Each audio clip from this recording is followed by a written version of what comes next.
시청자 여러분, 안녕하십니까? 오늘 여러분과 함께 나눌 이야기는 우리네 삶의 가장 찬란했던 순간이 어떻게 가장 깊은 어둠으로 변할 수 있는지에 대한 한 남자의 처절한 고백입니다. 인생이라는 길 위에서 우리는 때때로 달콤한 유혹의 이정표를 만납니다.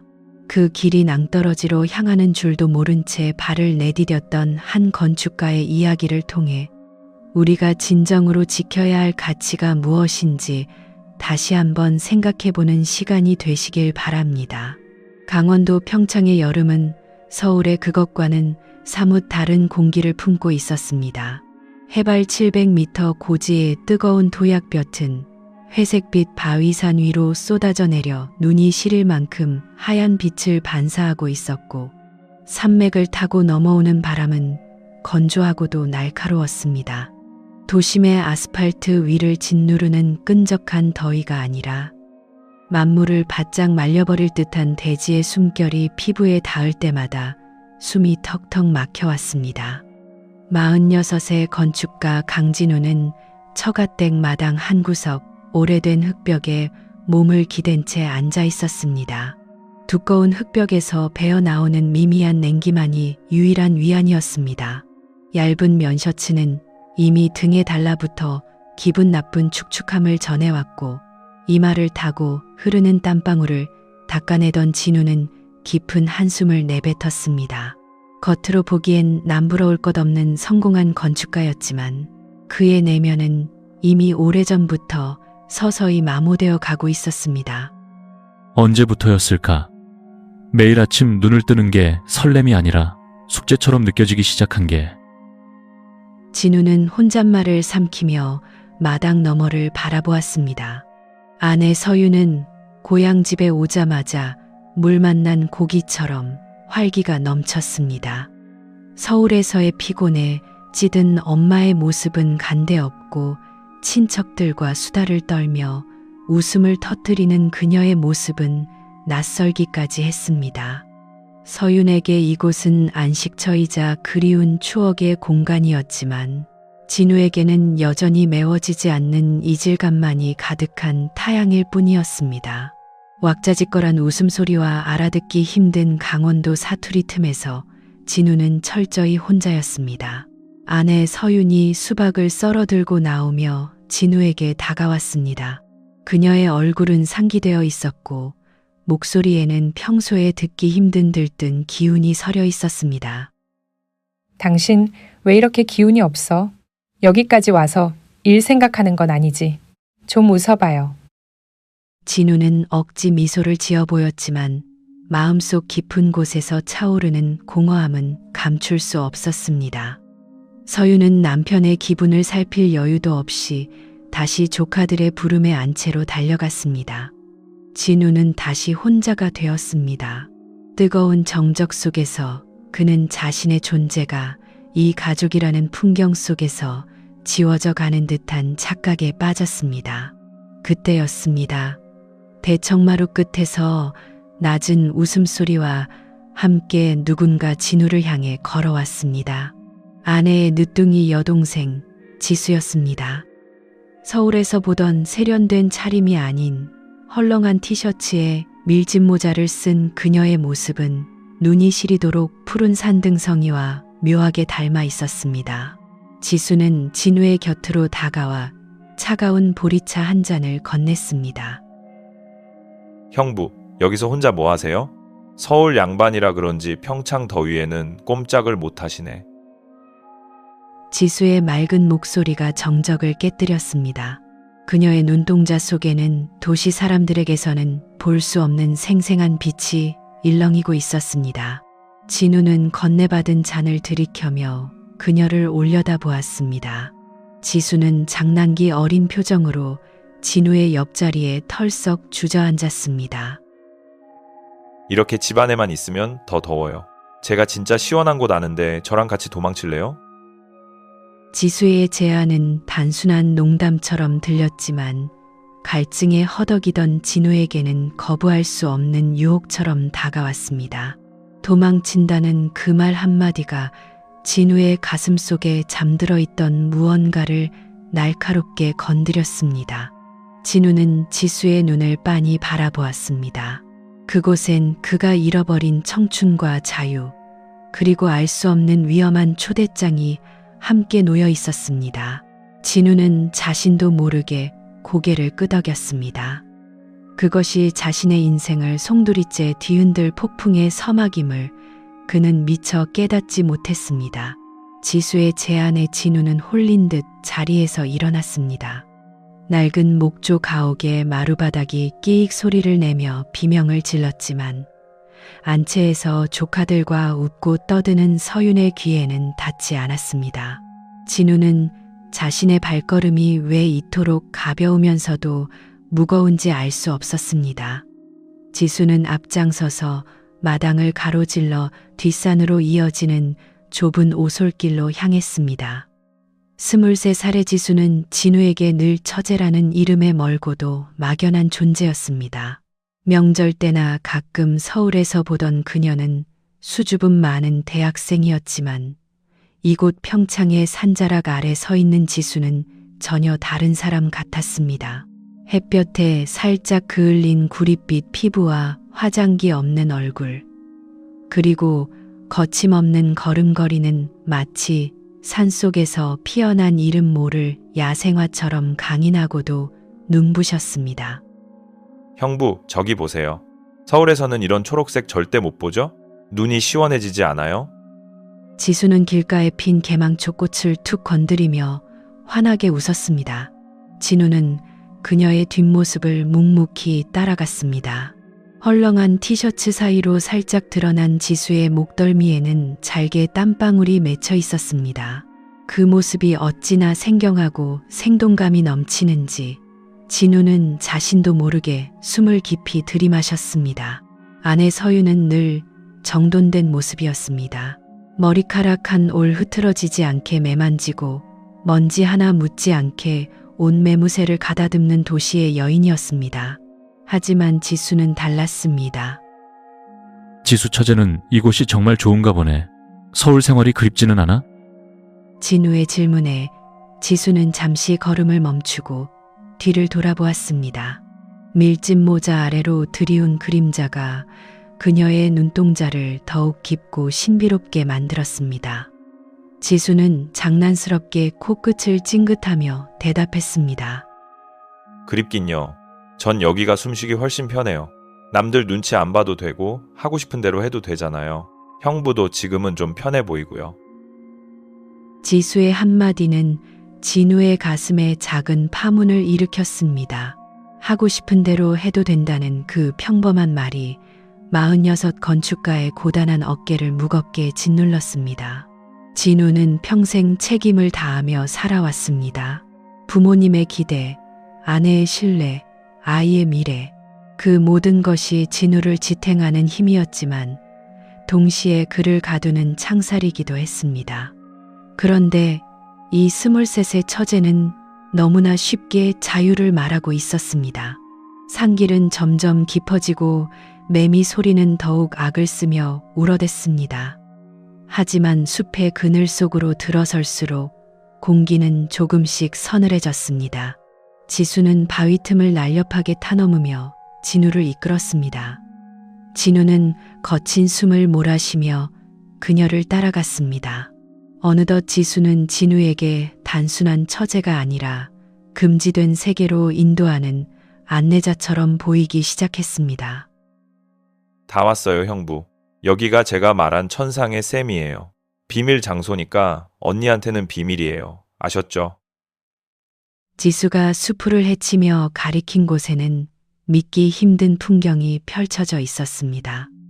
짙은 녹음 사이로 보석처럼 빛나는 작은 계곡이 숨어 있었고 차가운 수증기가 아련하게 피어오르고 있었습니다.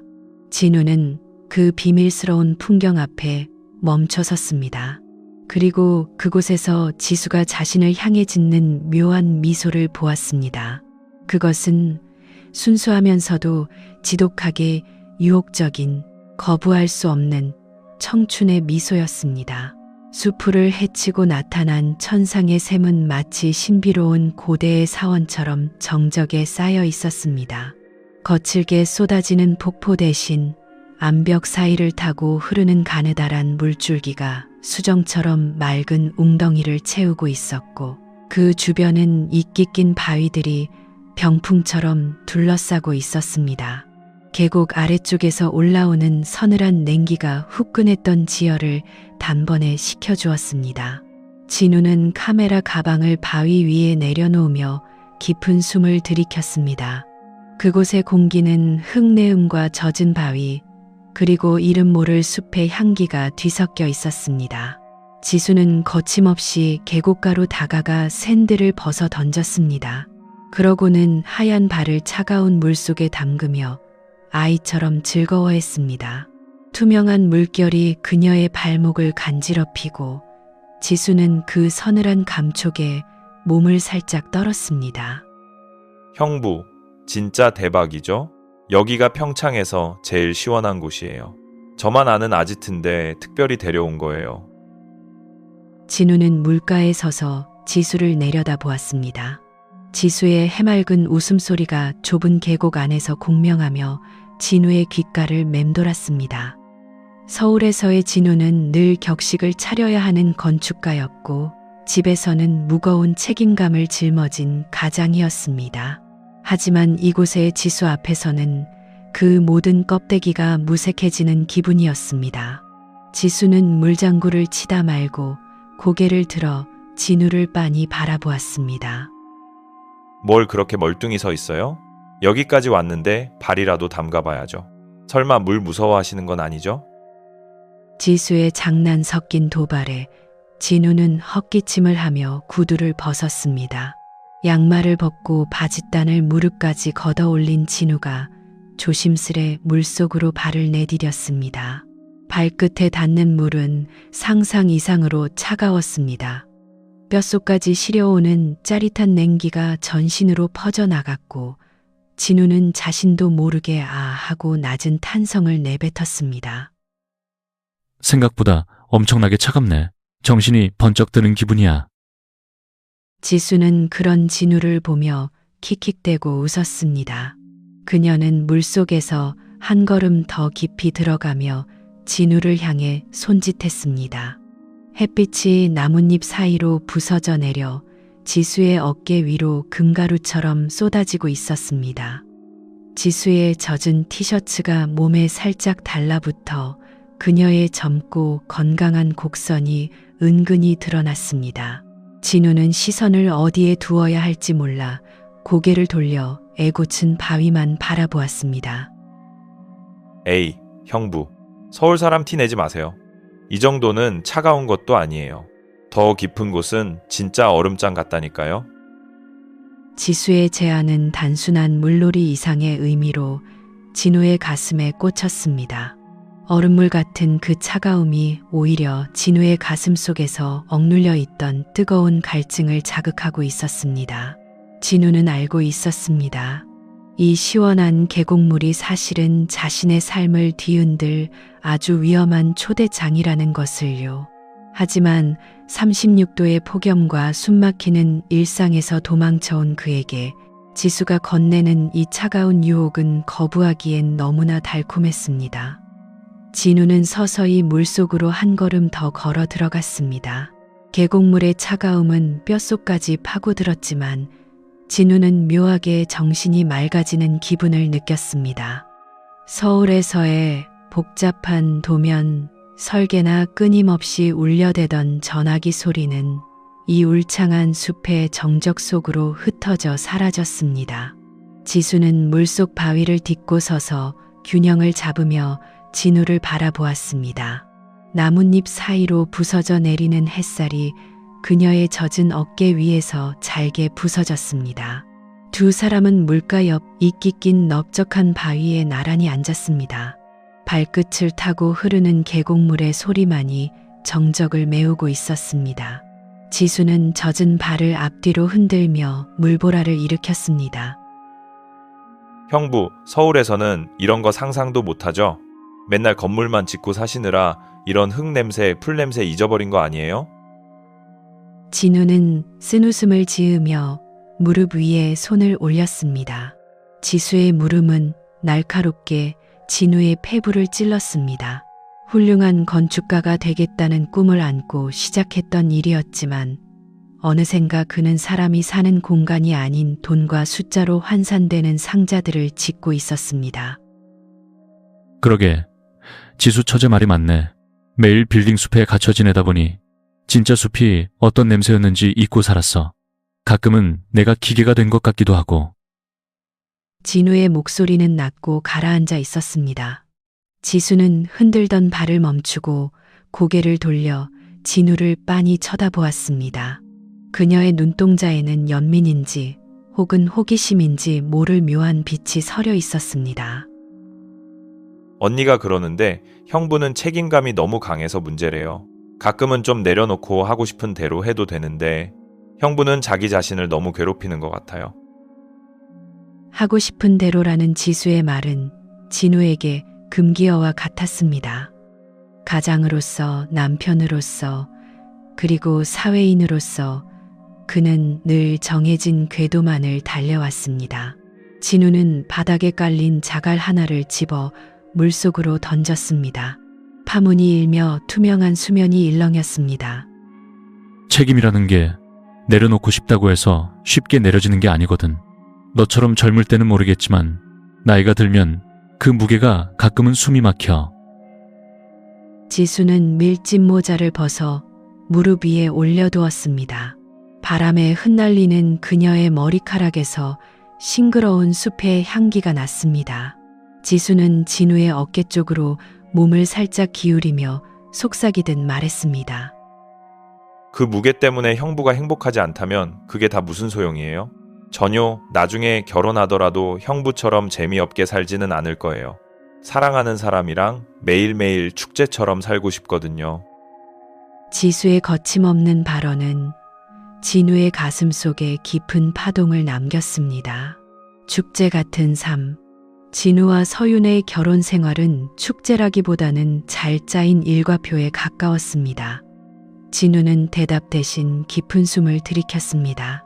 지수의 젊은 열기와 숲의 서늘함이 공존하는 이 공간에서 진우는 자신이 지켜온 견고한 벽이 조금씩 허물어지는 것을 느꼈습니다.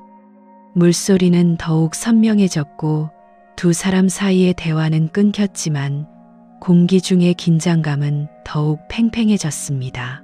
지수의 시선이 진우의 옆얼굴에 머물렀고 진우는 차마 그 시선을 마주하지 못한 채 흐르는 물만 바라보았습니다. 이 평화로운 숲길에서의 문답은 곧 다가올 거대한 폭풍의 전조였습니다. 계곡의 물소리는 세상의 모든 잡음을 지워버린 듯 고요하면서도 힘차게 울려 퍼졌습니다. 넓적한 바위에 앉아 대화를 나누던 두 사람 사이로 잠시 정적이 감돌았습니다. 그 정적은 어색하기보다는 서로의 존재를 더 깊게 의식하게 만드는 묘한 무게감을 품고 있었습니다. 지수는 자리에서 일어나 다시 물가로 다가갔습니다. 지수의 발등 위로 투명한 물살이 부서져 내렸습니다. 그녀는 물속에 비친 자신의 모습을 내려다보며 장난스럽게 발로 물을 툭 걷어찼습니다. 그 물방울들이 햇살을 받아 진우의 옷자락과 얼굴에 점점이 박혔습니다. 진우는 차가운 물기에 눈을 가늘게 뜨며 지수를 보았습니다. 형부, 저기 보세요. 저 바위 밑에 산송어 같은데? 진짜 빠르다. 형부도 이리 와서 좀 봐요. 지수는 아이처럼 들뜬 목소리로 손짓했습니다. 진우는 못 이기는 척 자리에서 일어나 그녀 곁으로 다가갔습니다. 물속 바닥은 이끼가 끼어 있어 미끄러웠지만 지수는 익숙한 듯 가볍게 발을 옮겼습니다. 진우는 구두를 벗은 맨발로 조심스럽게 물을 가르며 지수의 옆에 섰습니다. 어디? 내 눈에는 그냥 돌멩이밖에 안 보이는데 처제 눈이 너무 좋은 거 아니야? 진우가 허리를 숙여 지수가 가리키는 곳을 보려 하자 두 사람의 어깨가 아주 살짝 스쳤습니다. 찰나의 접촉이었지만 진우는 마치 뜨거운 인두에 데인 듯 어깨 끝이 화끈거리는 것을 느꼈습니다. 지수는 아무렇지 않은 듯 더 가까이 다가와 진우의 팔꿈치를 살짝 잡으며 방향을 가르쳐 주었습니다. 아니요, 저기요. 저 까만 바위 틈 사이요. 지금 꼬리 살랑거리는 거 안 보여요? 와, 진짜 예쁘다. 지수의 얼굴이 진우의 뺨 근처까지 다가왔습니다. 그녀의 숨결에서 상큼한 풀내음과 옅은 땀 냄새가 섞여 났습니다. 그것은 도시의 인공적인 향수와는 차원이 다른 생명 그 자체의 냄새였습니다. 진우는 송어를 찾는 대신 자신도 모르게 지수의 옆얼굴을 훔쳐보았습니다. 젖은 머리카락이 뺨에 붙어 있고 집중한 듯 살짝 벌어진 그녀의 입술은 숲의 초록색과 대비되어 더욱 붉게 보였습니다. 지수는 문득 고개를 돌려 진우와 눈을 맞추었습니다. 너무나 가까운 거리였습니다. 지수의 맑은 눈동자 속에 당황한 진우의 모습이 거울처럼 비쳤습니다. 지수는 미소를 거두지 않은 채 하지만 조금은 낮아진 목소리로 속삭였습니다. 형부, 여기 오니까 좋죠? 언니랑 있을 때보다 훨씬 자유롭잖아요. 자유라는 단어가 다시 한번 진우의 가슴을 날카롭게 긁고 지나갔습니다. 이 좁은 계곡, 천상의 샘이라 불리는 이 공간은 이제 단순한 피서지가 아니었습니다. 안에 서윤의 눈길이 닿지 않는 곳, 사회적 가면을 벗어던져도 되는 곳, 그리고 금지된 호기심이 싹트기 시작하는 곳. 진우는 침을 꿀꺽 삼켰습니다. 수면 위로 번지는 작은 파문처럼 진우의 마음 속에도 걷잡을 수 없는 감정의 소용돌이가 일기 시작했습니다. 지수는 여전히 진우의 팔을 잡은 채 놓지 않았고 진우 역시 그 손길을 뿌리치지 못했습니다. 두 사람을 둘러싼 울창한 숲이 마치 이 비밀을 지켜주겠다는 듯 더욱 짙은 그늘을 드리웠습니다. 그것은 돌이킬 수 없는 금기의 시작이었습니다. 계곡물은 여전히 세차게 흐르며 바위에 부딪혀 하얀 포마를 일으켰습니다. 지수는 물속에서 송어를 쫓느라 정신이 팔린 듯 한 걸음 더 깊은 곳으로 발을 옮겼습니다. 이끼가 잔뜩 낀 바위는 미끄러운 비늘처럼 위험을 숨기고 있었습니다. 진우는 그녀의 뒤에서 위태로운 뒷모습을 지켜보며 자신도 모르게 손을 뻗으려 했습니다. 저기 있다. 지수가 짧은 외마디 비명을 지르며 몸을 숙이는 찰나였습니다. 젖은 발이 미끄러운 바위 표면을 헛디뎠고 지수의 몸이 중심을 잃고 뒤로 크게 휘청였습니다. 날카로운 바위 끝이 그녀의 등을 향해 입을 벌리고 있는 일촉즉발의 상황이었습니다.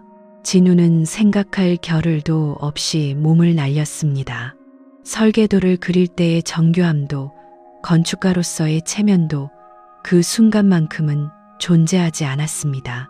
오직 지수를 구해야 한다는 본능만이 그의 몸을 움직였습니다. 진우의 두 팔이 허공을 가르며 지수의 가녀린 허리를 낚아챘고 두 사람은 차가운 물속으로 함께 넘어지듯 주저앉았습니다. 첨벙거리는 물소리가 쉽고 사방은 다시 정적에 휩싸였습니다.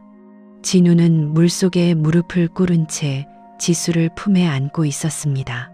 얇은 여름옷은 이미 물에 젖어 두 사람의 피부 사이에 경계가 사라진 듯 했습니다. 진우의 손바닥을 통해 지수의 등에서 느껴지는 뜨거운 온기가 차가운 계곡물과 극명하게 대비되었습니다. 지수야, 괜찮아? 어디 다친 데 없어? 진우의 목소리는 심하게 떨리고 있었습니다. 처제가 아닌 이름이 튀어나왔지만 그것을 알아차릴 여유조차 없었습니다. 지수는 진우의 가슴에 얼굴을 묻은 채 가쁜 숨을 몰아쉬었습니다. 그녀의 가슴이 진우의 가슴에 다 거칠게 오르내렸고 두 사람의 심장 박동이 마치 하나의 리듬처럼 섞여 들었습니다. 지수가 천천히 고개를 들어 진우를 바라보았습니다. 물에 젖어 얼굴에 달라붙은 머리카락, 그리고 공포에서 안도로 변해가는 그녀의 커다란 눈동자가 진우의 눈앞에 있었습니다. 지수의 숨결이 진우의 입술 근처에 닿았고 그 숨결에서는 달큰한 살 냄새와 숲의 향기가 났습니다. 형부, 고마워요. 저 진짜 죽는 줄 알았어요. 지수는 진우의 어깨를 잡은 손에 힘을 주었습니다. 밀어내야 마땅한 순간이었지만 진우의 팔은 오히려 그녀의 허리를 더 단단히 감싸 안았습니다. 십수년을 함께 산 아내 서윤에게서도 느껴보지 못한 낯설고도 강렬한 생애 박동이 진우의 전신을 마비시키는 듯 했습니다. 두 사람의 시선이 허공에서 얽혔습니다. 그것은 단순한 사고의 여운이 아니었습니다. 금기라는 장벽 너머를 훔쳐본 자들의 은밀하고도 두려운 눈빛이었습니다. 진우는 지수의 젖은 입술을 바라보며 심장이 채는 듯한 압박감을 느꼈습니다. 숲의 정적은 이제 두 사람의 가쁜 숨소리로 가득 찼고 계곡물은 이 죄스러운 순간을 씻어내기는커녕 더 깊은 수렁으로 밀어넣고 있었습니다. 계곡의 정적을 깨뜨린 것은 멀리서 들려온 낮은 천둥 소리였습니다. 방금 전까지 눈이 시리도록 푸르던 하늘 위로 어디선가 검은 먹구름이 집어삼킬 듯 밀려들고 있었습니다. 나뭇잎들이 불안하게 뒤척이며 서늘한 바람을 몰고 왔고 숲의 명도는 순식간에 낮아졌습니다. 진우는 지수를 품에서 놓아주며 서둘러 하늘을 올려다 보았습니다. 지수야, 날씨가 심상치 않아. 비가 쏟아지기 전에 얼른 내려가야겠다. 하지만 진우의 말이 끝나기도 전에 숲은 거대한 물의 장막에 갇혀버렸습니다. 평창의 여름 소나기는 자비가 없었습니다.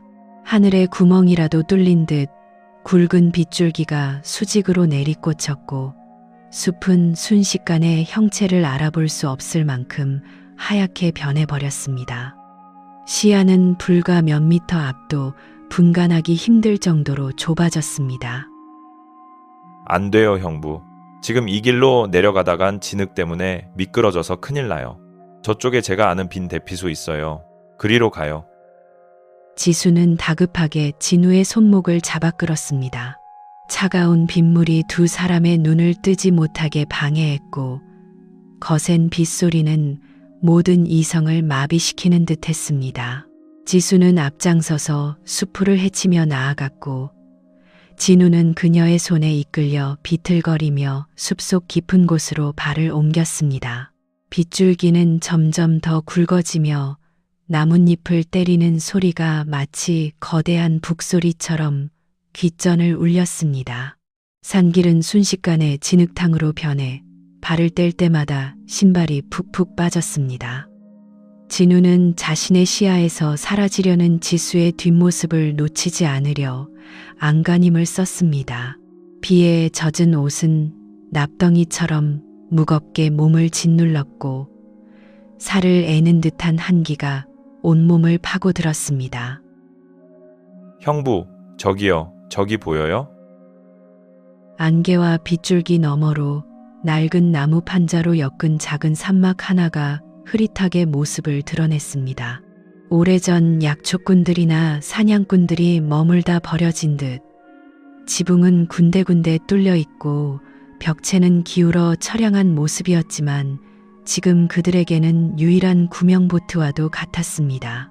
두 사람은 거의 쓰러지듯 산막 안으로 몸을 던졌습니다. 삐걱거리는 문을 닫자마자 거친 빗소리가 조금 멀어졌지만 좁고 어두운 산막 안에는 회쾌한 흙먼지 냄새와 습한 냉기가 가득했습니다. 진우는 무릎을 짚고 거친 숨을 몰아쉬었습니다. 안경은 뿌옇게 김이 서려 아무것도 보이지 않았고 지수의 가쁜 숨소리만이 어둠 속에서 선명하게 들려왔습니다. 밖은 이제 폭포수 같은 비가 세상을 집어삼키고 있었습니다. 고립. 서울의 건축가 강진우와 그의 처제 지수는 그렇게 깊은 숲속 단둘만의 좁은 공간에 갇히고 말았습니다. 빗물에 젖어 떨고 있는 지수의 가느다란 어깨가 진우의 시선에 들어왔습니다. 낡은 산막의 지붕 위로 쏟아지는 빗소리는 마치 수천 마리의 군마가 질주하는 듯한 굉음으로 변해 있었습니다. 갈라진 틈 사이로 새어 들어오는 빗물이 바닥에 먼지 섞인 흙 위로 뚝뚝 떨어지며 기분 나쁜 얼룩을 만들어냈습니다. 좁은 산막 안은 숨이 막힐 듯한 정적과 습한 냉기만이 감돌았습니다. 진우는 떨리는 손으로 안경을 벗어 빗물을 닦아냈습니다. 지수는 구석진 곳에 놓인 낡은 나무 상자에 걸터 앉아 있었습니다. 젖은 티셔츠는 그녀의 가느다란 어깨와 가슴 굴곡에 달라붙어 차가운 피부를 고스란히 드러냈고, 지수는 두 팔로 자신의 몸을 감싸 안은 채 잘게 떨고 있었습니다. 입술은 이미 보랏빛으로 변해 있었고 이빨이 맞부딪히는 소리가 정적을 뚫고 들려왔습니다. 지수야, 너 너무 많이 떤다. 이러다 진짜 감기 걸리겠어. 이거라도 걸치고 있어. 진우는 축축하게 젖은 자신의 겉옷을 벗어 지수의 어깨 위로 덮어주었습니다. 젖은 옷이었지만 사람의 온기가 조금은 남아 있었는지 지수는 그 옷자락을 움켜쥐며 진우를 올려다 보았습니다. 어둠 속에서도 그녀의 눈동자는 유리알처럼 맑게 빛나고 있었습니다. 그 눈 속에는 두려움과 원초적인 갈등, 그리고 알 수 없는 갈망이 뒤섞여 있었습니다. 형부도 떨고 있잖아요, 손이. 너무 차가워요. 여기 있으면 우리? 언니가 찾으러 오지 않을까요? 지수의 입에서 나온 언니라는 단어는 진우의 가슴에 날카로운 얼음 송곳처럼 박혔습니다. 서울에 있는 집, 아내 서윤, 그리고 잠든 아들 준영.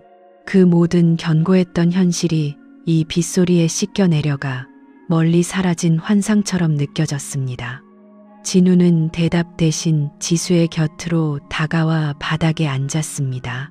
두 사람 사이의 거리는 불과 한 뼘도 되지 않았습니다. 한기가 극에 달하자 본능적인 온기가 필요해진 것일까요? 지수가 조심스럽게 진우의 팔 쪽으로 몸을 기댔습니다. 젖은 옷감을 뚫고 전해지는 지수의 체온은 차가우면서도 뜨거웠습니다. 진우는 멈춰야 한다고 생각했습니다. 여기서 더 나아가면 돌이킬 수 없는 낭떠러지라는 것을 건축가 특유의 냉철한 이성으로 알고 있었습니다. 하지만 빗소리는 모든 도덕적 경고를 집어삼켰고 산장의 어둠은 죄책감을 가려주었습니다. 형부, 나 무서워요. 비가 영원히 안 그칠 것 같아서, 그리고 지금 내 마음이 너무 이상해서 무서워요. 지수의 낮은 흐느낌 같은 고백이 진우의 귓가에 닿았습니다. 그녀의 숨결에서는 빗물 냄새와 숲의 향기가 났습니다. 진우는 홀린 듯 지수의 떨리는 어깨를 감싸 안았습니다. 얇은 천 너머로 전해지는 지수의 등뼈와 숨가쁜 고동이 진우의 손바닥을 타고 심장으로 흘러들었습니다. 지수는 거부하지 않았습니다. 오히려 진우의 가슴에 얼굴을 묻으며 그의 셔츠 자락을 꽉 쥐었습니다. 지수야. 진우가 그녀의 이름을 불렀습니다. 그것은 단순한 부름이 아니라 항복 선언이었습니다. 진우는 천천히 고개를 숙여 지수의 젖은 이마와 차가운 뺨에 입을 맞추었습니다. 빗소리는 절정에 달했고 두 사람을 둘러싼 현실의 벽은 종이장처럼 힘없이 무너져 내렸습니다. 어두운 산막, 단둘만의 고립된 세계 속에서 그들은 서로의 체온에 매달린 채 금지된 선을 넘어가고 있었습니다. 한참을 광기 어린 듯 숲을 핥히어대던 소나기는 거짓말처럼 잦아들었습니다. 지붕을 때리던 그 요란한 소음이 멈추자 산막 안에는 오히려 견디기 힘든 정적이 내려앉았습니다. 틈새로 스며든 빗물이 바닥에 고여 뚝뚝 떨어지는 소리만이 두 사람의 불규칙한 숨소리와 섞여 들었습니다. 진우는 멍한 눈으로 허공을 바라보았습니다. 방금 전까지 뜨겁게 타오르던 열기는 식어버린 잿더미처럼 싸늘한 후회로 변해 있었습니다. 지수는 고개를 숙인 채 젖은 옷가지를 추스르고 있었습니다. 그녀의 가느다란 어깨가 미세하게 떨리고 있었지만 그것이 한기 때문인지 아니면 밀려오는 수치심 때문인지는 알 수 없었습니다. 비가 그쳤네요. 지수의 목소리는 젖은 모래처럼 깔깔했습니다. 그녀는 차마 진우의 얼굴을 보지 못한 채 서둘러 자리에서 일어났습니다. 헝클어진 머리카락을 쓸어 넘기는 손길이 몹시 불안해 보였습니다. 진우 역시 무거운 몸을 일으켰습니다. 젖은 셔츠가 살에 달라붙는 감촉이 마치 지울 수 없는 낙인처럼 불쾌하게 느껴졌습니다. 지수야, 내가 미안하다. 진우의 입에서 나온 사과는 비겁하고도 초라했습니다. 미안하다는 말 한마디로 덮기에는 그들이 저지른 행위가 너무나 거대하고 무거웠습니다. 지수는 대답 대신 산막의 낡은 문을 열고 밖으로 나갔습니다. 비 개인 숲은 눈부시게 푸르고 청량했지만 진우의 눈에는 그 모든 생동감이 자신들의 죄를 조롱하는 것처럼 보였습니다. 두 사람은 아무 말 없이 산길을 내려가기 시작했습니다. 비에 젖어 미끄러운 흙탕물이 신발 밑창에 달라붙어 걸음을 뗄 때마다 진우의 발목을 붙잡았습니다. 앞서 걷는 지수의 뒷모습은 아까보다 훨씬 더 작고 위태로워 보였습니다. 진우는 그녀와의 거리를 억지로 벌리며 뒤를 따랐습니다. 숲의 공기는 맑고 깨끗해졌지만 진우의 가슴속은 진흙탕처럼 어지러웠습니다. 아내 서윤의 얼굴 그리고 천진하게 웃던 아들 준영의 눈망울이 머릿속에서 파편처럼 흩어졌습니다.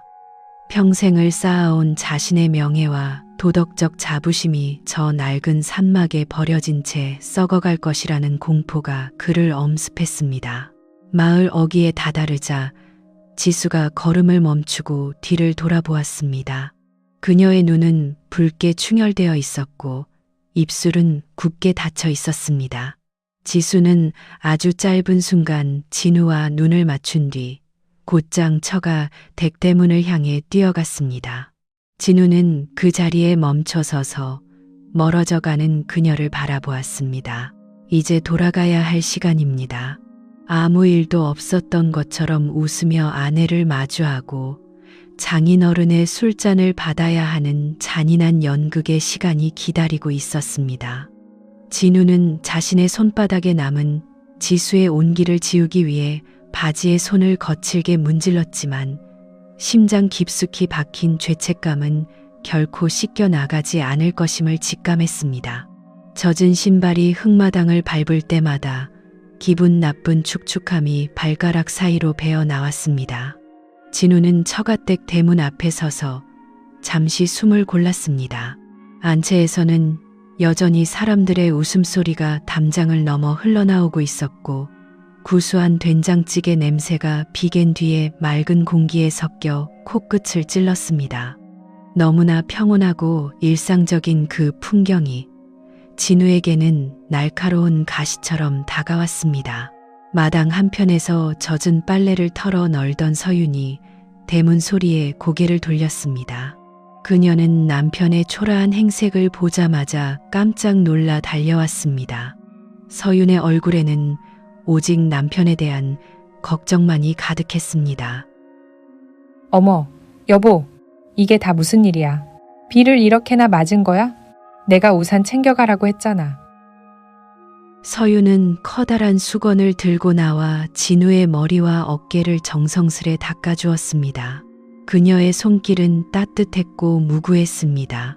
진우는 그 손길이 닿을 때마다 온몸의 근육이 비명을 지르는 듯한 고통을 느꼈습니다. 불과 1시간 전 산장에서 처제 지수를 안았던 그 손으로 아내의 얼굴을 마주하는 것은 죽기보다 더한 고역이었습니다. 갑자기 소나기가 쏟아지는 바람에 산막에서 잠시 피하다가 늦었어. 진우의 목소리는 갈라지고 힘이 없었습니다. 서유는 남편의 룽퉁어색함을 그저 빗속에서 고생한 탓이라 여겼는지 더욱 다정한 미소를 지으며 그의 젖은 셔츠 단추를 하나하나 풀었습니다. 지수는 아까 먼저 들어와서 씻고 있더라. 걔도 꼴이 말이 아니던데 당신 챙기느라 고생 많았지. 얼른 들어가서 씻어. 내가 당신 좋아하는 쑥물 받아놨어. 서유는 진우의 등을 떠밀며 욕실로 안내했습니다. 진우는 아내의 눈을 단 1초도 똑바로 마주할 수 없었습니다. 그녀의 순수한 믿음과 헌신적인 태도는 진우에게 그 어떤 비난보다 잔인한 형벌이 되어 돌아왔습니다. 진우는 욕실 문을 닫고 들어와 거울 앞에 섰습니다. 거울 속에는 낯선 짐승 한 마리가 비에 젖은 채 자신을 노려보고 있었습니다. 샤워기에서 쏟아지는 뜨거운 물줄기가 온몸을 타고 흘렀지만 산장에서 느꼈던 그 지독한 살 냄새와 빗물 냄새는 좀처럼 가시지 않았습니다. 진우는 비누칠을 미친 듯이 하며 자신의 살가죽을 벗겨내고 싶다는 충동에 휩싸였습니다. 아내의 무구한 미소가 떠오를 때마다 그는 자신이 얼마나 비열하고 추악한 존재인지 뼈저리게 실감했습니다. 여보, 옷 여기 뒀어. 다 씻고 나와서 밥 먹자. 밖에서 들려오는 서윤의 명랑한 목소리가 욕실 안의 습기 속에 무겁게 가라앉았습니다. 진우는 젖은 손으로 얼굴을 감싸 쥐었습니다. 이제 시작이었습니다. 아내의 신뢰라는 거대한 벽 앞에서 그는 평생을 연극하며 살아야 하는 죄인이 되어버린 것입니다. 낡은 목조 가옥의 거실에는 커다란 교자상이 펼쳐졌습니다. 갓 지은 쌀밥의 구수한 냄새와 노릇하게 구워진 조기, 직접 담근 장아찌들이 상 위에 가득 차려졌습니다. 비갠 뒤에 서늘한 저녁 공기가 문틈으로 스며들었지만 진우가 느끼는 공기는 숨이 막힐 듯 무겁고 뜨거웠습니다. 가족들은 모두 모여 앉아 숟가락을 들었습니다. 진우는 고개를 숙인 채 밥알을 씹었습니다. 모래알을 씹는 것처럼 아무런 맛도 느껴지지 않았습니다. 그의 대각선 맞은편에는 지수가 앉아 있었습니다. 젖은 머리를 대충 말린 지수는 평소에 생기 넘치던 모습은 온데간데 없이 창백한 안색으로 묵묵히 밥그릇만 내려다보고 있었습니다. 지수야, 너 왜 고기 안 먹어? 형부가 좋아하는 소불고기인데 너도 좀 먹어봐. 오늘 산길 안내하느라 고생했다며. 서유는 다정하게 젓가락으로 고기 한 점을 집어 지수의 밥 위에 올려주었습니다. 그 순간 지수의 손이 미세하게 떨리며 숟가락이 사발 부딪히는 맑은 소리를 냈습니다. 진우는 심장이 덜컥 내려앉는 기분이었습니다. 지수는 차마 언니의 눈을 마주하지 못한 채 겨우 대답했습니다. 아, 언니, 나 아까 비를 너무 맞아서 그런지 속이 좀 안 좋네. 그냥 밥만 먹을게. 서유는 걱정스러운 눈빛으로 동생을 바라보다가 이내 남편인 진우에게 시선을 돌렸습니다. 진우는 황급히 고개를 숙여 국물을 들이켰습니다. 뜨거운 국물이 목구멍을 타고 넘어갔지만 가슴 속 응어리는 식지 않았습니다. 서윤의 무구한 배려가 칼날이 되어 진우의 양심을 난도질하고 있었습니다. 여보, 당신도 좀 많이 먹어. 지수 챙기느라 당신이 더 고생했지? 아까 보니까 둘 다 옷이 엉망이던데 산막에서 대체 무슨 일이 있었길래 그렇게 늦게 내려온 거야? 서윤의 질문은 평범한 호기심이었지만 진우에게는 수사관의 신문처럼 들렸습니다. 방 안의 공기가 순식간에 진공 상태가 된 듯 했습니다. 지수의 젓가락질이 멈췄고 진우의 등 뒤로 식은땀이 한 줄기 흘러내렸습니다. 진우는 애써 평정심을 가장하며 쉰 목소리로 입을 뗐습니다. 아, 그게 비가 너무 무섭게 쏟아져서 산길이 다 끊겼더라고. 지수 처제가 길을 잘 알긴 하는데 워낙 시야가 안 좋아서 산막에서 비가 잦아들 때까지 기다렸어. 별일 없었어. 별일 없었어라는 거짓말이 입술 밖으로 나가는 순간 진우는 자신의 영혼이 썩어 문드러지는 기분을 느꼈습니다. 서유는 고개를 끄덕이며 그래도 무사히 돌아와서 다행이야라고 웃었습니다. 지수는 그제야 참았던 숨을 몰아쉬며 밥 한 술을 입에 넣었습니다. 하지만 진우는 느꼈습니다.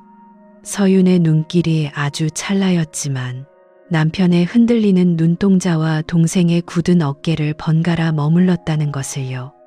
식사는 계속되었지만 수저가 그릇에 부딪히는 소리만이 날카롭게 정적을 깼습니다. 가족이라는 이름의 울타리 안에서 진우와 지수는 이제 평생 지울 수 없는 비밀이라는 무거운 족쇄를 나눠 찬 채 서로를 외면하고 있었습니다.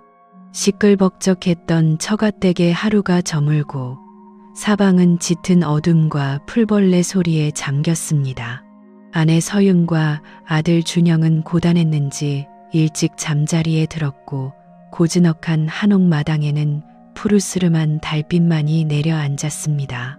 진우는 도저히 잠을 이룰 수 없었습니다. 가슴 속에 들어찬 돌덩이가 숨구멍을 막고 있는 듯 답답해진 그는 살그머니 방을 빠져나와 원마루에 걸터 앉았습니다.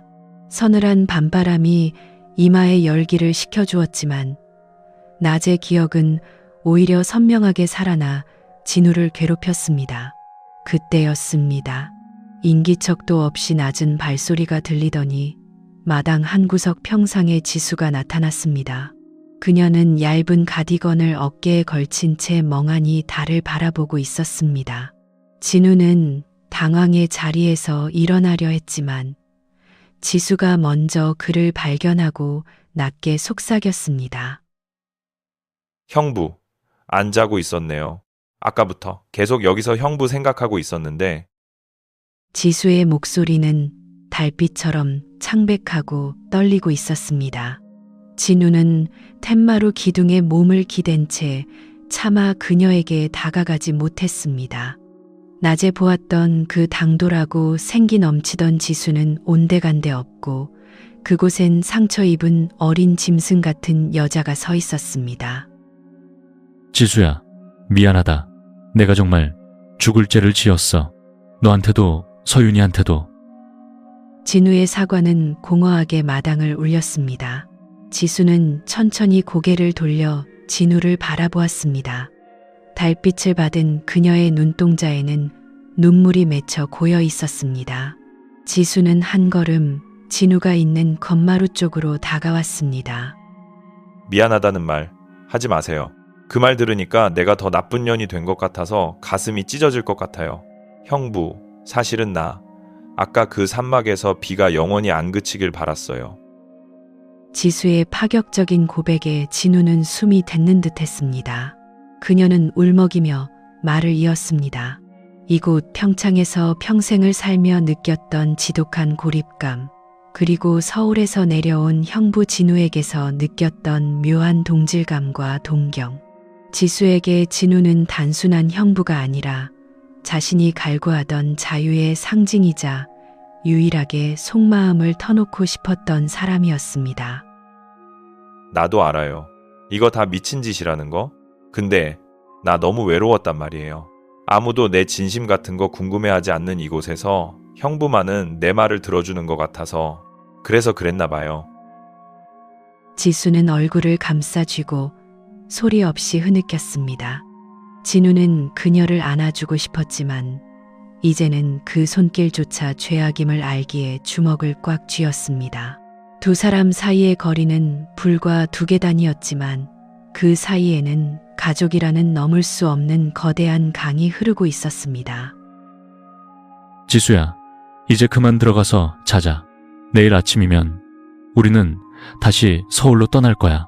그리고 오늘 일은 꿈이었던 걸로 하자. 제발 부탁이다. 진우의 목소리는 비겁하게 떨렸습니다. 지수는 눈물을 닦으며 진우를 빤히 쳐다보았습니다. 그 시선은 원망도 미련도 아닌 지독한 슬픔으로 가득 차 있었습니다. 지수는 아무 말 없이 고개를 숙인 채 방으로 사라졌고 진우는 홀로 남겨진 마당에서 차가운 달빛을 맞으며 서 있었습니다.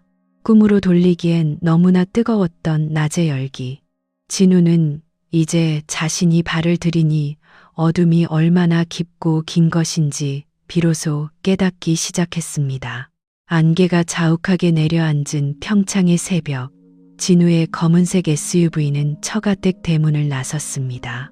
뒷좌석에서는 아들 준영이가 잠결에 뒤척이고 있었고, 조수석의 서유는 창밖으로 멀어지는 고향집을 향해 손을 흔들었습니다.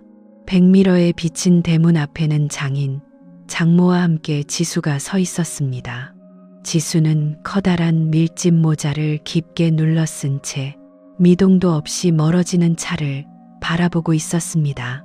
차 안은 평온했습니다. 서유는 이번 여행이 얼마나 즐거웠는지 지수가 형부 챙기느라 고생했다는 칭찬을 늘어놓으며 조잘거렸습니다. 하지만 진우의 귀에는 그 목소리가 마치 먼 곳에서 들려오는 환청처럼 아득했습니다. 핸들을 잡은 그의 손등에는 힘줄이 솟아 있었고, 눈등은 밤을 지새운 탓에 붉게 충혈되어 있었습니다. 그러게. 장인어른도 건강해 보이셔서 다행이네. 지수 처제도 잘 지내겠지? 진우의 목소리는 갈라져 있었습니다.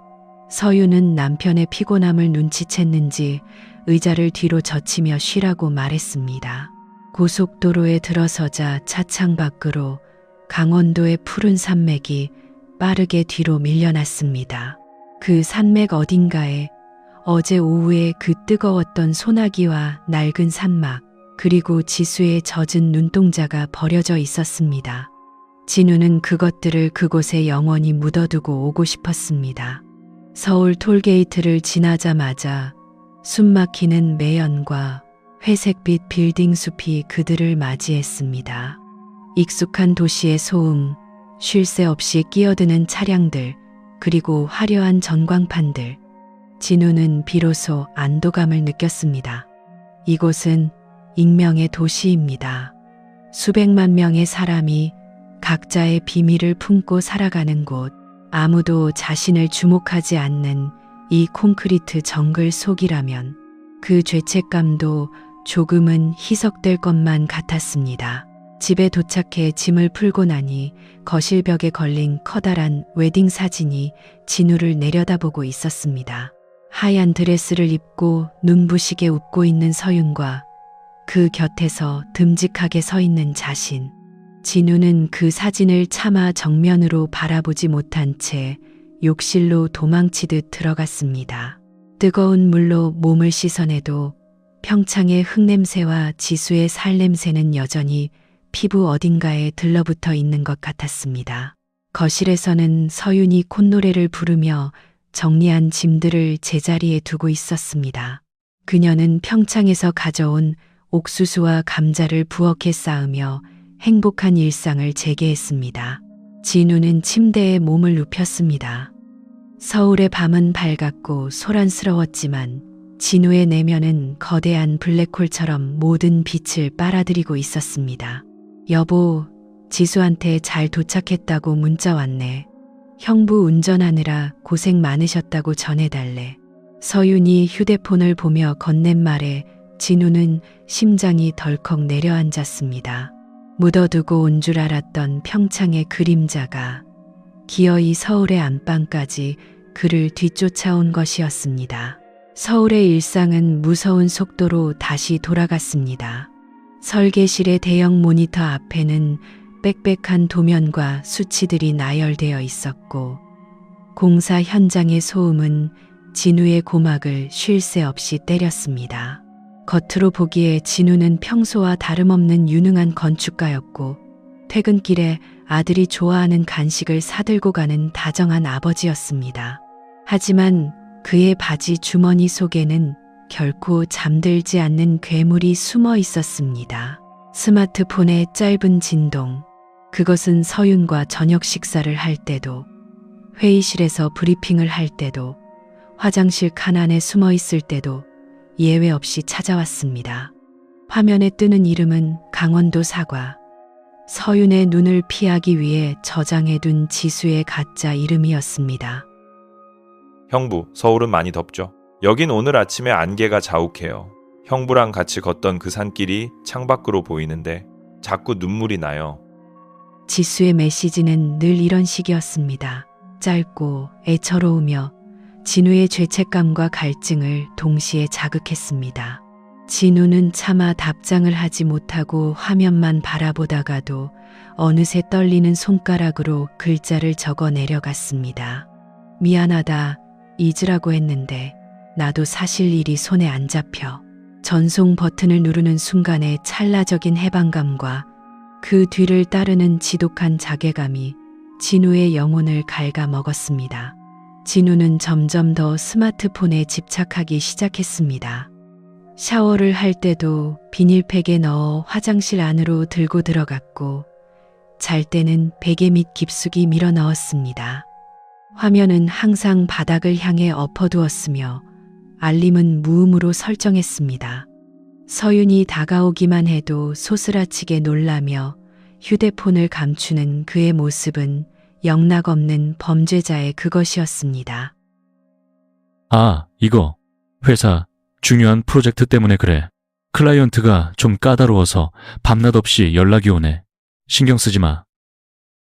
진우의 변명은 매끄러웠지만 그의 눈동자는 초점을 잃고 흔들렸습니다. 서윤은 남편의 피로를 걱정하며 보약을 지어오고 어깨를 주물러 주었습니다. 아내의 손길이 닿을 때마다 진우는 마치 뜨거운 불꽃에 데인 듯 몸을 움츠렸습니다. 사랑이 아닌 의무로 하는 키스, 죄책감을 덮기 위해 억지로 건네는 다정한 말들. 진우는 거울 속 자신의 모습이 점점 더 낯설게 변해가는 것을 느꼈습니다. 지수의 연락은 갈수록 대담해졌습니다. 목소리 듣고 싶어요. 한 번만 전화해주면 안 돼요? 형부 없는 이곳은 감옥 같아요. 지수의 울먹이는 음성 메시지가 스피커를 타고 흘러나올 때마다 진우의 이성은 모래성처럼 허물어졌습니다. 잊어야 한다고 스스로를 다그칠수록 평창의 그 짙은 숨내음과 지수의 서늘한 살결은 더욱 선명한 갈망으로 되살아났습니다. 그러던 어느 날 밤 베개 밑에서 진동이 울렸습니다. 서윤이 옆에서 깊게 잠든 것을 확인한 진우는 욕실로 들어가 문을 잠그고 메시지를 확인했습니다. 형부, 나 결정했어요. 내일 서울로 올라가요. 형부 근처에서 일자리 구할 거예요. 우리 이제 몰래 안 만나도 되는 거죠? 진우의 눈앞이 하얗게 전멸했습니다. 그것은 축복이 아닌 파멸의 시작을 알리는 경고음이었습니다. 평창이라는 울타리 안에 가둬두었던 비밀이 이제 그의 안방 문턱을 넘어오려 하고 있었습니다. 서울의 밤 공기는 차갑고 건조했습니다. 욕실의 좁은 환풍기 너머로 들려오는 도시의 소음이 마치 비웃음처럼 진우의 귓가를 맴돌았습니다. 스마트폰 화면에 띄워진 지수의 메시지는 서슬퍼런 칼날이 되어 진우의 목끝에 닿아 있었습니다.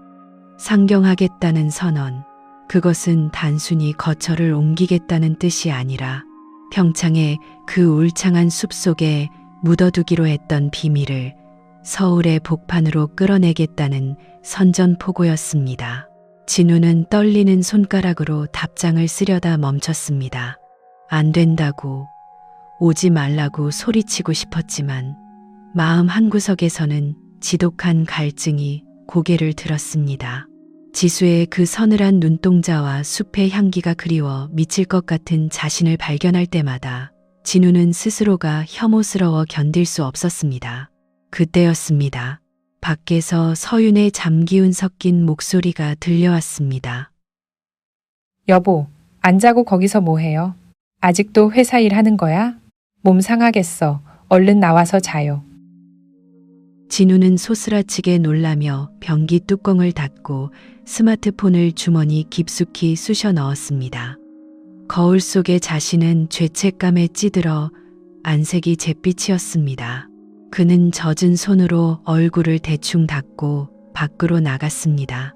서유는 눈도 제대로 못 뜬 채 남편의 팔을 잡아 끌며 침대로 안내했습니다. 아내의 따뜻한 온기가 닿을 때마다 진우의 전신은 바늘로 찔리는 듯한 통증을 느꼈습니다. 다음 날 아침, 식탁 분위기는 평소와 달랐습니다. 서윤의 얼굴에 드물게 생기가 돌고 있었습니다. 그녀는 갓 구운 토스트를 내려놓으며 진우를 향해 환하게 웃었습니다. 그 웃음이 너무나 무구해서 진우는 목구멍으로 빵 조각을 넘기기가 힘들었습니다. 여보, 나 지수랑 아침에 통화했어요. 걔가 글쎄 평창 생활 정리하고 서울로 올라오겠다지 뭐야. 거기서 혼자 적적해하는 것보다 여기서 언니랑 같이 지내는 게 훨씬 낫지 않겠냐면서요. 진우의 손에서 포크가 떨어지며 쟁반 위에 날카로운 금소금을 냈습니다. 심장이 덜컥 내려앉아 바닥까지 추락하는 기분이었습니다. 지수는 진우에게 메시지를 보내는 것과 동시에 서윤에게 전화를 걸어 이미 판을 짜놓았던 것입니다. 아, 그래? 갑자기 웬 서울? 처제가 거기서 하던 일도 있을 텐데 너무 성급한 결정 아닌가? 진우의 목소리는 갈라지고 흔들렸습니다. 하지만 서윤은 남편의 당황을 전혀 눈치채지 못한 채 오히려 지수의 앞날을 걱정하며 들떠 있었습니다. 성급하긴요. 걔도 이제 젊은데 큰 물에서 배워야죠. 내가 우리 집 남는 방 쓰라고 했어요. 당신도 괜찮죠? 지수가 형부한테 패 끼치는 거 아닌지 엄청 걱정하길래 내가 당신 성격 좋다고 큰 소리 뻥뻥 쳤거든요. 진우는 대답을 잃었습니다. 우리 집 남는 방. 이제 지수는 진우의 눈이 닿지 않는 먼 곳이 아니라 아침마다 마주치고 밤마다 한 지붕 아래 숨쉬는 존재가 될 것이었습니다. 아내 서유는 남편의 불륜 상대를 제 발로 집안에 들이고 있었고 진우는 그 비극적인 환영 인사에 단 한마디 반대도 하지 못한 채 멍하니 서 있을 뿐이었습니다. 그것은 축복이 아닌 한 가정을 천천히 질식시킬 침묵의 올감이었습니다. 진우는 창밖의 회색빛 하늘을 보며 직감했습니다. 이제 자신의 인생에서 평온했던 계절은 영영 끝났다는 것을 말입니다. 서울의 아침은 평창의 고요함과는 대조되는 날카로운 경적과 회색빛 매연으로 가득했습니다. 하지만 진우의 강남 아파트 안은 묘한 긴장감이 흐르는 정적에 휩싸여 있었습니다. 거실 한복판에는 지수의 낡은 가죽 가방과 짐꾸러미 몇 개가 놓여 있었습니다.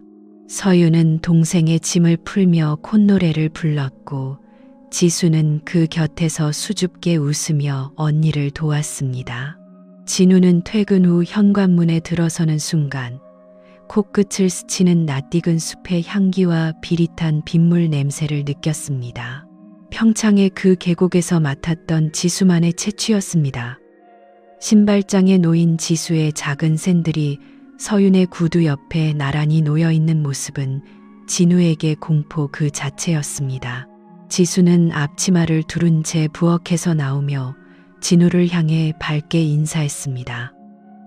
형부, 다녀오셨어요? 짐이 좀 많아서 집이 좁아진 것 같죠? 제가 조심해서 지낼게요. 지수의 목소리는 평온했습니다.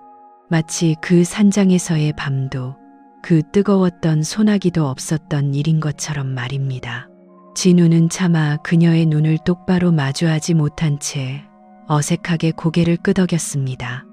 지수의 눈동자는 맑았지만 그 깊은 속에는 진우만이 알아챌 수 있는 은밀한 불길이 일렁이고 있었습니다. 그래. 처제. 올라오느라 고생 많았네. 여기서 지내는 동안 불편한 거 있으면 언니한테 말하고. 진우의 목소리는 갈라져 있었습니다. 서유는 남편의 어깨를 주무르며 웃었습니다. 여보, 지수가 당신 좋아하는 강원도 나물이랑 약초 잔뜩 가져왔어. 오늘 저녁은 지수 덕분에 건강식으로 차렸으니까 기대해요. 세 사람은 식탁에 둘러 앉았습니다. 서유는 끊임없이 지수에게 서울 생활의 요령을 일러주었고 진우는 묵묵히 밥만 넘겼습니다. 식탁 아래서 진우는 갑작스러운 압박감을 느꼈습니다. 지수의 발끝이 진우의 발등을 아주 살짝, 하지만 분명하게 건드리고 지나간 것입니다. 진우는 소스라치게 놀라 숟가락을 놓칠 뻔했습니다.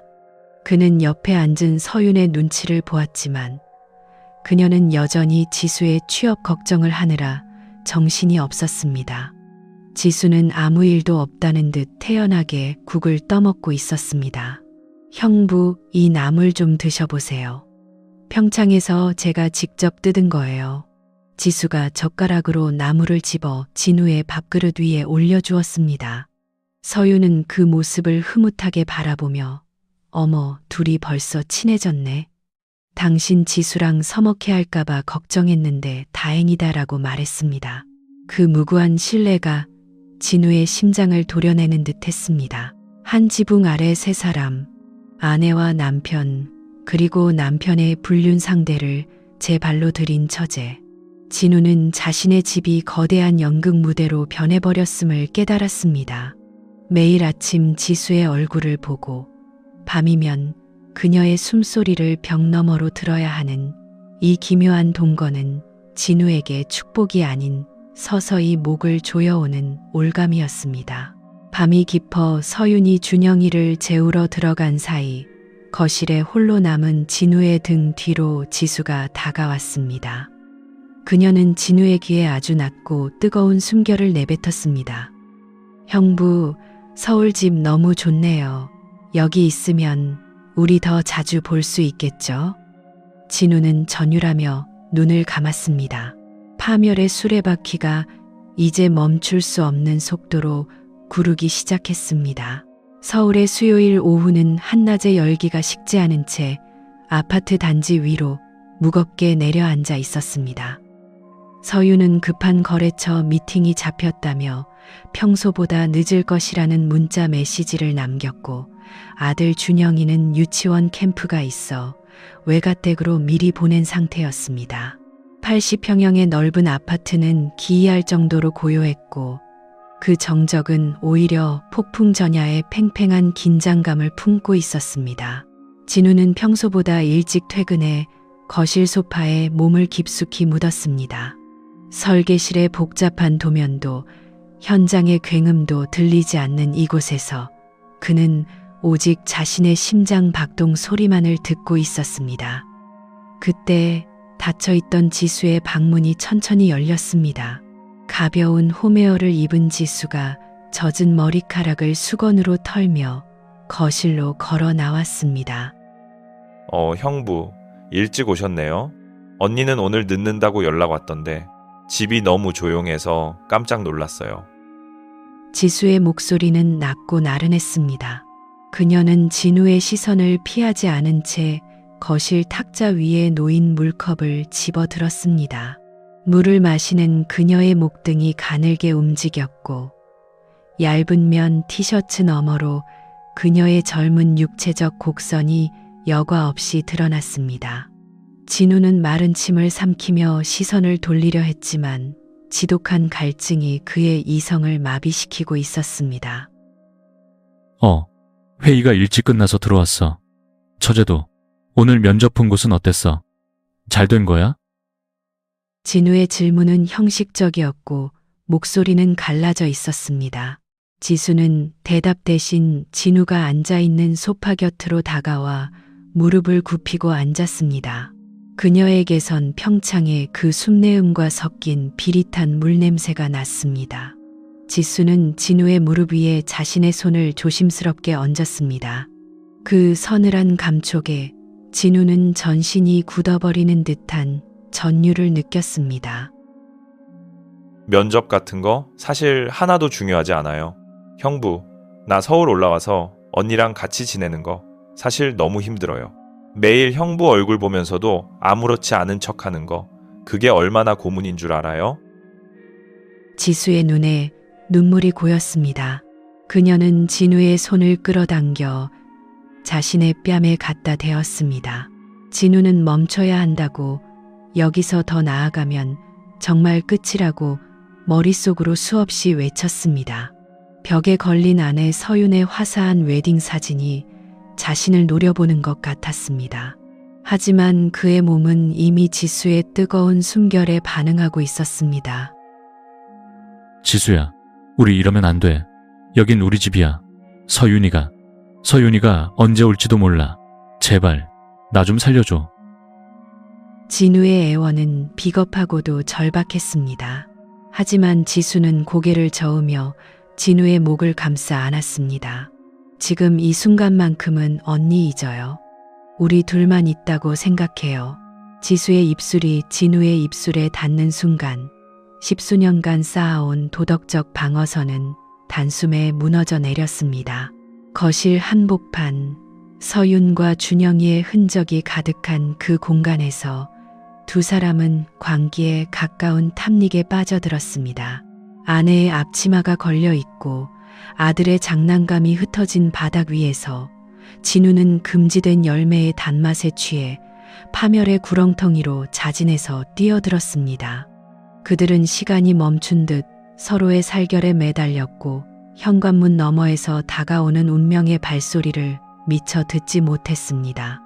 서울 하늘을 짓누르던 먹구름 사이로 저녁 노을이 핏빛처럼 번지고 있었습니다. 아내 서윤은 평소보다 일찍 끝난 미팅 덕분에 가벼운 발걸음으로 귀가하고 있었습니다.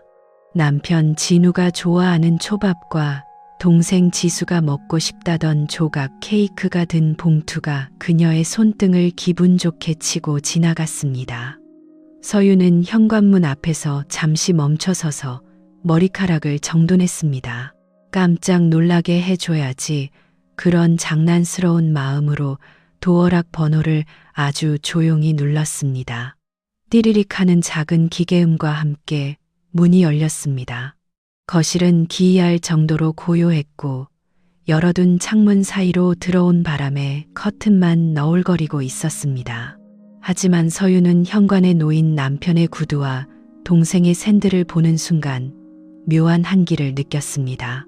거실 쪽으로 한 걸음 내디디자마자 그녀의 시야에 믿을 수 없는 광경이 펼쳐졌습니다. 거실 소파 위 커다란 웨딩 사진이 내려다보는 그 아래에서 진우와 지수가 엉켜 있었습니다. 서로의 살결에 탐닉하며 세상이 무너지는 줄도 모른 채 열중해 있는 두 사람. 지수의 손은 진우의 셔츠 안으로 깊숙이 들어가 있었고 진우의 고개는 지수의 목덜미에 파묻혀 있었습니다. 서윤의 손에 들려있던 초밥 상자와 케이크 봉투가 바닥으로 떨어지며 둔탁한 소리를 냈습니다. 서윤은 비명조차 지르지 못했습니다. 목구멍이 접착제로 붙어버린 듯 숨이 막혀왔고 전신에 흐르던 피가 한순간에 얼어붙는 것 같았습니다. 바닥에 흩어진 간장 종지가 깨지며 검은 액체가 거실 바닥을 타고 불길하게 번져 나갔습니다. 소리에 놀란 진우와 지수가 소스라치게 놀라며 서로를 밀쳐냈습니다. 그들의 눈앞에 선 서윤의 얼굴은 하얗게 질려 유령처럼 보였습니다. 서윤아, 이게 그러니까 내가 설명할게. 잠깐만, 내 말 좀 들어봐. 진우는 떨리는 손으로 단추가 풀린 셔츠를 여미며 다가왔습니다. 그의 목소리는 비겁하게 떨렸고 눈동자는 초점을 잃은 채 방황했습니다. 지수는 소파 구석으로 몸을 웅크리며 흘러내린 옷을 추슬렀습니다. 서윤은 그런 두 사람을 번갈아 보며 헛웃음을 터뜨렸습니다. 분노보다 먼저 찾아온 것은 지독한 멸시와 배신감이었습니다. 설명? 무슨 설명을 해? 내 집에서, 내 소파에서, 내 동생이랑. 당신들 지금 여기서 뭘 설명하겠다는 거야? 서윤의 목소리는 낮고 날카롭게 거실을 갈랐습니다. 지수는 바닥에 무릎을 꿇은 채 울먹이며 언니의 바지가랑이를 잡으려 했습니다. 언니, 미안해. 내가 죽을 죄를 지었어. 내가 형부를 유혹한 거야. 지수의 애원은 오히려 서윤의 가슴에 불을 질렀습니다. 서유는 거칠게 지수의 손을 뿌리치고는 벽에 걸린 웨딩 사진을 가리켰습니다. 나가. 당장 이 집에서 나가. 너도, 그리고 당신도. 지금 당장 내 눈앞에서 사라져. 서유는 미친 듯이 지수의 방으로 달려가 가방과 옷가지들을 거실로 내던졌습니다. 평창에서 가져온 지수의 짐들이 거실 바닥을 뒹굴었습니다. 진우는 그 자리에 망연자실하게 서서 무너져 내리는 자신의 세상을 바라보았습니다. 아내의 신뢰, 가장으로서의 명예, 그리고 평온했던 일상. 그 모든 것이 단 10분 만에 재가 되어 흩어지고 있었습니다. 폭풍이 휩쓸고 간 거실에는 찢겨진 옷가지들과 바닥에 엎질러진 간장 얼룩만이 기괴한 무늬를 그리며 남겨졌습니다. 서유는 소파에 털썩 주저앉아 멍하니 허공을 응시했습니다. 그녀의 눈에선 이제 눈물조차 나오지 않았습니다. 배신이라는 독이 온몸에 퍼져 감각조차 마비된 듯 했습니다. 지수는 현관문 밖으로 쫓겨나 복도에서 흐느끼는 소리가 간헐적으로 들려왔지만 서윤에게는 그 소리마저 벌레의 웅얼거림처럼 혐오스럽게 들렸습니다. 진우는 거실 한복판에 무릎을 꿇은 채 고개를 떨구고 있었습니다. 설계도를 그리던 그 유능한 손은 이제 갈 곳을 잃고 바닥을 짚으며 떨고 있었습니다. 정적 속에서 진우의 거친 숨소리만이 시계추 소리처럼 규칙적으로 정막을 깼습니다. 서윤아, 내가 정말 죽을 죄를 지었어. 내일 당장 법원 가서 도장 찍을게. 재산도 양육권도 네가 원하는 대로 다 해줄게. 나 같은 놈은 벌받아 마땅해. 진우의 목소리는 갈라지고 힘이 없었습니다. 그는 차라리 이혼이라는 이름의 단두대에 서서 이 고통을 끝내고 싶어 했습니다. 하지만 서유는 천천히 고개를 돌려 진우를 바라보았습니다. 그녀의 눈동자에는 슬픔 대신 얼음장처럼 차갑고 잔인한 빛이 서려 있었습니다. 서유는 입가에 비틀린 미소를 띄우며 낮게 읊조렸습니다. 이혼? 당신 지금 이 상황에서 도망칠 구멍을 찾는 거야? 나랑 헤어지고 그 애한테 달려가서 새 출발이라도 하게. 아니, 난 그렇게 편하게 안 해줘. 서윤의 말에 진우는 소스라치게 놀라 고개를 들었습니다. 서윤은 자리에서 일어나 진우의 앞으로 천천히 다가왔습니다. 그녀는 무릎을 굽혀 진우의 눈높이를 맞춘 뒤 그의 뺨을 차가운 손으로 어루만졌습니다.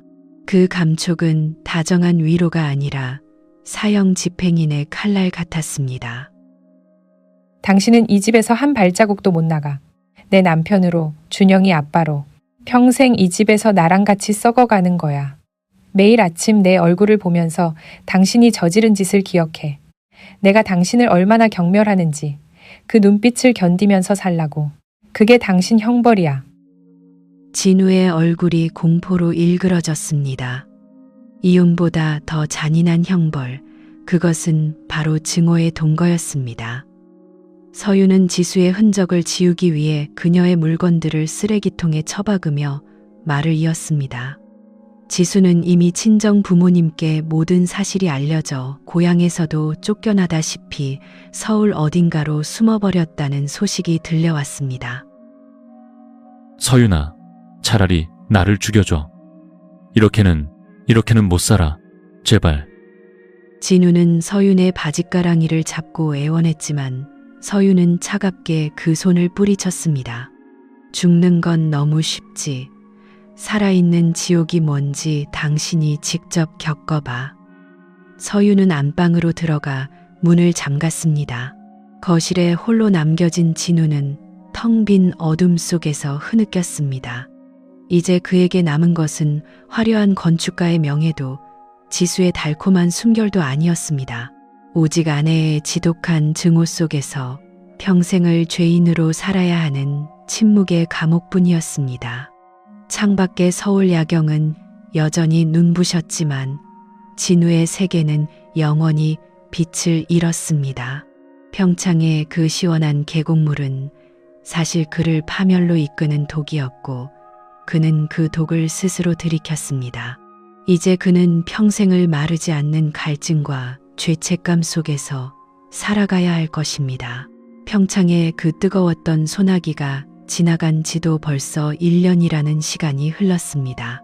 서울의 계절은 무심하게도 다시 여름을 향해 달려가고 있었고 도심의 열기는 여전히 숨이 막힐 듯 뜨거웠습니다. 하지만 진우의 80평형 아파트 안은 1년 내내 서늘한 한기만이 감돌고 있었습니다. 창밖으로 내다보이는 한강의 물줄기는 눈부시게 빛났지만 진우의 눈동자에는 그 어떤 빛도 담기지 않았습니다. 진우는 이제 건축 설계를 하지 않습니다. 한때 세련된 도시의 미학을 논하던 그의 손은 거칠고 투박해졌습니다. 그는 낮에는 물류센터에서 짐을 나르고 밤에는 대리운전을 하며 몸을 혹사시켰습니다. 육체적인 고통이 심해질수록 가슴속을 갉아먹는 죄책감이 아주 잠시나마 잊히는 것 같았기 때문입니다. 퇴근 후 돌아온 집에서 그를 맞이하는 것은 아내 서윤의 차가운 침묵뿐이었습니다. 다녀왔어. 준영이는 자나 보네. 오늘 현관등에 불이 나갔길래 전구 사왔어. 내일 갈아 끼울게. 진우의 목소리는 갈라지고 힘이 없었습니다. 서윤은 소파에 앉아 책을 읽고 있다가 남편의 말에 대답 대신 짧게 고개만 끄덕였습니다. 그녀는 단 한 번도 진우의 눈을 정면으로 바라보지 않았습니다. 같은 공간에 숨을 쉬고 있지만 그들 사이에는 보이지 않는 거대한 유리벽이 가로막혀 있었습니다. 서윤은 진우를 용서하지 않았습니다.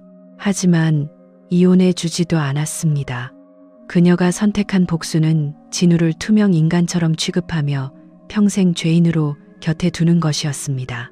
지수는 그날 이후 종적을 감췄습니다.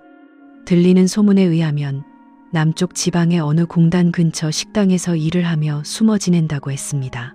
가족과 고향으로부터 절연당하고 언니의 가정을 파괴했다는 낙인을 찍힌 채 살아가는 24살의 청춘. 진우는 가끔 텔레비전에서 강원도 뉴스만 나와도 심장이 낫는 듯한 통증을 느꼈습니다. 자신이 탐했던 그 싱그러운 야생화가 자신의 손에 꺾여 시들어 버렸다는 사실이 그를 괴롭혔습니다. 내일 준영이 학교 상담 있는 날이야. 당신은 오지 마. 준영이가 당신 피곤해 보인다고 걱정하더라. 애한테까지 그런 모습 보이지 마.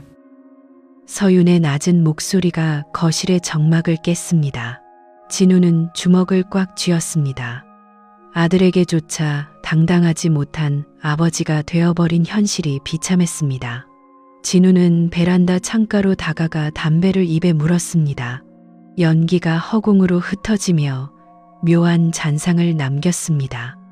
1년 전 그 산막에서 보았던 빗줄기가 연기 속에 겹쳐 보였습니다.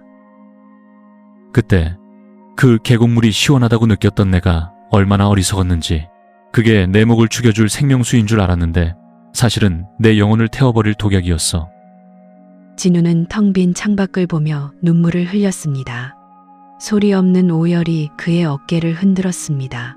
한순간의 갈증을 참지 못해 넘지 말아야 할 선을 넘었던 대가는 너무나 가혹했습니다. 그는 이제 화려한 건축가도 사랑받는 남편도 아니었습니다. 오직 아내의 증오라는 감옥 속에 갇힌 종신형 죄수일 뿐이었습니다. 인생의 여름은 짧고 그 뒤에 찾아온 겨울은 지독하게 길었습니다. 진우는 이제야 깨달았습니다. 진정한 자유는 금기를 깨는 것에 있는 것이 아니라 소중한 사람들의 신뢰를 지켜내는 것에 있었다는 것을요. 하지만 그 깨달음은 너무 늦게 찾아왔고 부서진 거울은 다시 맞출 수 없었습니다. 진우는 오늘도 차가운 침묵 속에서 돌아갈 수 없는 그의 여름의 숲길을 하염없이 헤매고 있었습니다.